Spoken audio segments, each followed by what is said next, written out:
President Trump expressed doubt today that Ukraine and Russia will reach a ceasefire deal and is encouraging the two nations to meet in Turkey this week. This comes as the president prepares for a trip to the Middle East. CBS's Willie James Inman has more. U.S. Treasury Secretary Scott Bessent described day 2 of the trade talks between the United States and China as productive and said more details will be released Monday. The weekend talks in Switzerland mark the first significant discussions between the two nations since President Trump imposed a minimum tariff of 145% on Chinese goods, and China responded with its own tariff hikes.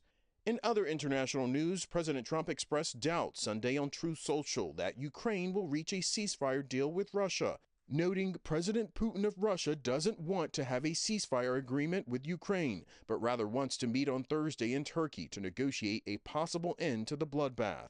The president's post comes just 2 weeks after he sat down with Ukrainian President Volodymyr Zelensky at the Vatican to discuss the war. On Sunday, Zelensky responded cautiously to Russia's offer of direct talks, calling it a positive sign, but insisting that Putin must agree to an immediate ceasefire first.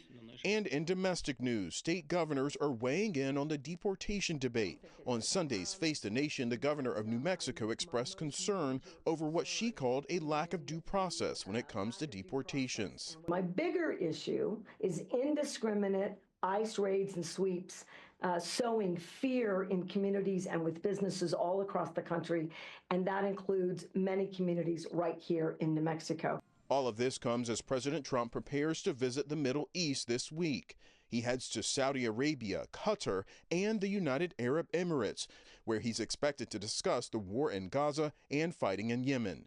Willie James Inman, CBS News, the White House.